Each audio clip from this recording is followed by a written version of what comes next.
20 minutes. Yeah. I'm like, whatever that was, do more of that. Like, and I wonder if it was because they were anticipating they were next. Right. But I was really watching around the room while that was happening, and all kids were eyes in the book, just like. Yeah. That was nice to see. And usually, I will say that typically, when we do share reading, and I don't typically do a lot of reading in the classroom because I have students at different reading levels, and I know that can be stressful for a couple of them. I don't know if you noticed, like I skipped over. Mallory chose not to read. I did not notice. But so it's just like I don't want to. Yeah. I want everybody to practice, but I don't necessarily want to put anybody on the spot, So, but they typically want to read out loud, So, and I think that's something maybe because they did that a lot in Tucker's class too. So I think that maybe carries over from other practices. It could be. I think going back to the Lane Collaborative and the observations or walkthroughs that Sue and I have been doing, the number one thing all the admin keep on circling back to is student talk. Mm-hmm. And that may be our focus next year, like the read, speak, write cycle, and just how, whether it was like us observing second graders or us observing like an AP, some kind of social studies history class, we're just seeing the success when it's kids having structured talk, like language frames, mm-hmm. or the more that they get to talk to one another to express their learning, like the more they're learning. And it's just like in one day when we do those walkthroughs, well, like I said, we could witness it in a second grade classroom, a middle school classroom, and then an AP. It just looks different at each grade level. So I just started that, and like, I don't know, just like we should think more about that. Let's see. Then I was to wrap up before I walked out the door. You gave the instructions after students read the example. Then you gave the instructions about how to write the summary. So you had some students who still needed to read, and then some students who are ready to move on to writing the summary or filling out the workbook. You gave the instructions, and then you swooped around to check and see where students were at, and then you got kids reading, or you sent the pair that was done out to the other room to do the workbook page. And that helps because the classroom is tiny. It is small, and reading is like, we don't often have opportunities to just read quietly for a nice chunk of time like that, for a 20-minute chunk or whatever, and unless people are focused, it can get derailed really quickly. So it's really just providing kind of the quiet space to make that happen. So it totally worked. I always when I was at Destinations English teacher this fall, I feel like it's the age-old problem we have as English teachers, like, the kids need to read more, but then you're like, I don't have any time in class to let them read.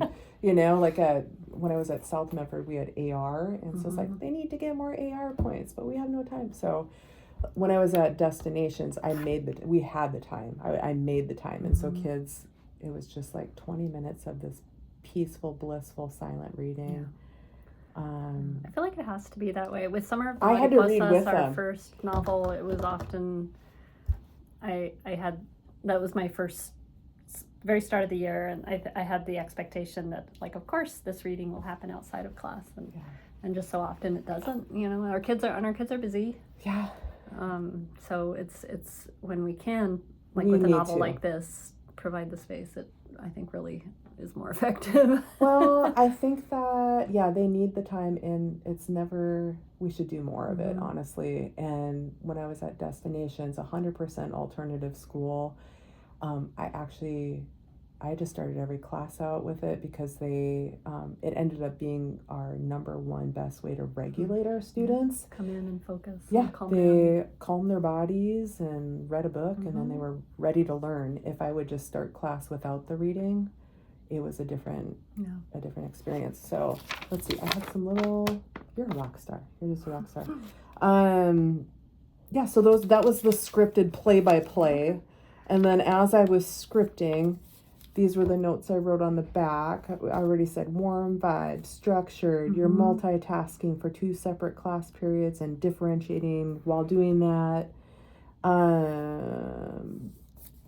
The kids were engaged and on task, like even our squirrels.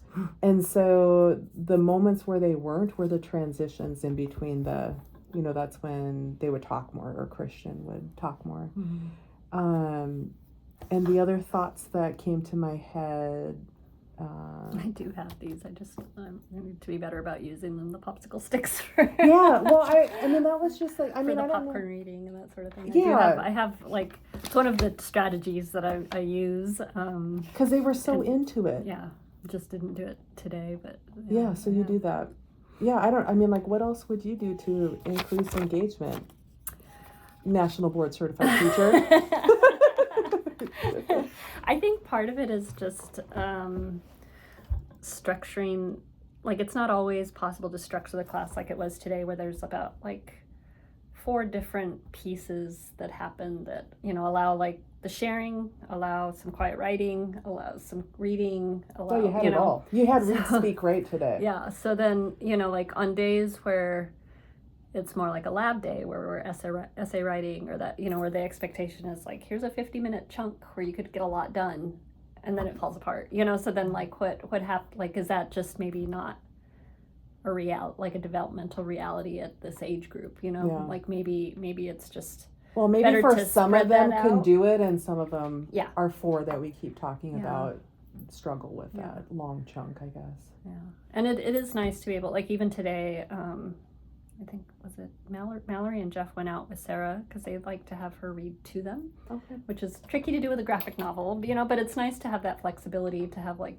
different circles or spaces to allow different types of learning to happen. But I'm thinking more and more that it just has to be days more like today, and fewer that are like, here's a whole class period to read, or here's a whole class period to write, which for me is like luxurious. And personally, I love, I'm like, okay, I can get in the zone and really get some work done. And for some kids, it's just not developmentally appropriate. So I think it's just trying to find that balance for the kiddos. And then, because we're moving, so they're doing that summary as a graphic organizer, and then they're gonna read a poem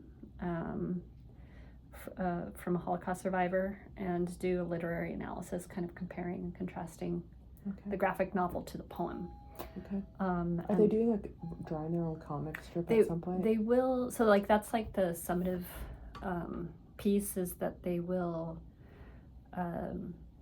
illustrate themselves asking Vladek, the main character, a question about the Holocaust that they have, and him kind of talking them through, based on like evidence that they find in the novel, like talking them through the answer to that, or through evidence that they discover elsewhere, in terms of literary sources. Or that's amazing. Is that, sorry, it looks like you're the only one in the recording the whole time. Is that your assignment, or is that from the curriculum? This is EL, but I'm kind of, I'm still learning the curriculum, by the way.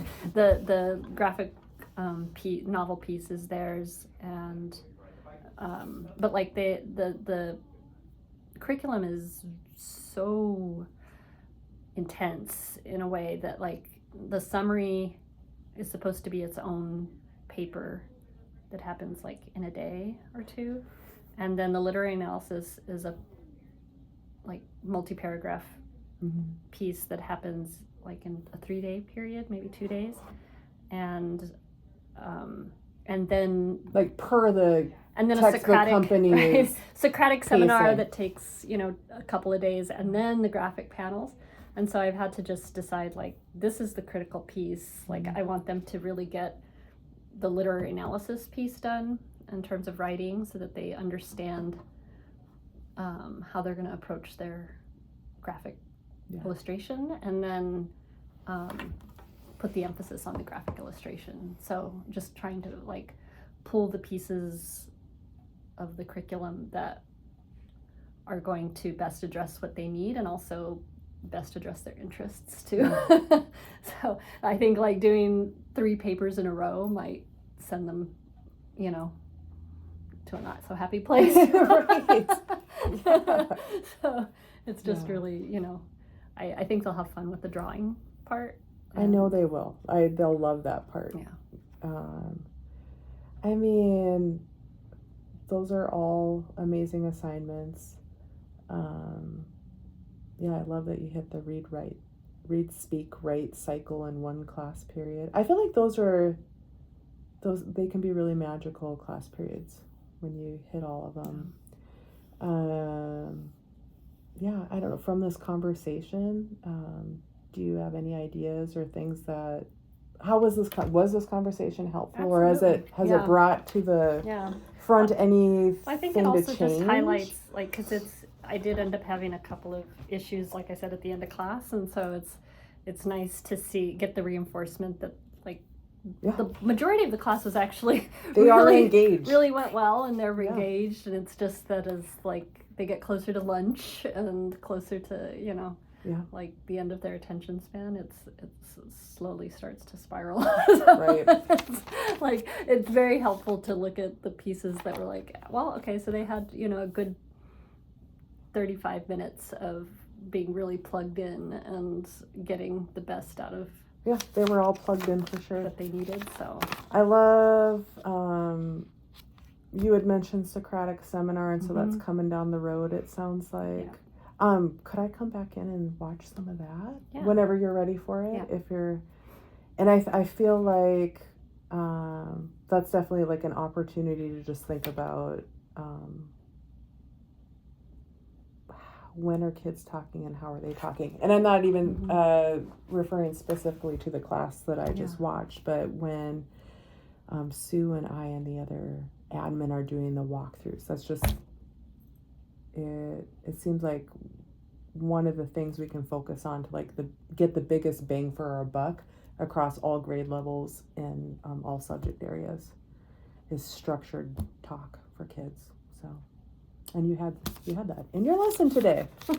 And I love Socratic Seminar. That was always my favorite, like doing a whole class Socratic, or you know what I mean, like doing the whole shebang. I always did like inside circle, outside circle, and data tracking, and then I wouldn't do anything. I had like a staff or a class manager, and I would just, you can tell I love data. I would just sit under the document camera. I did.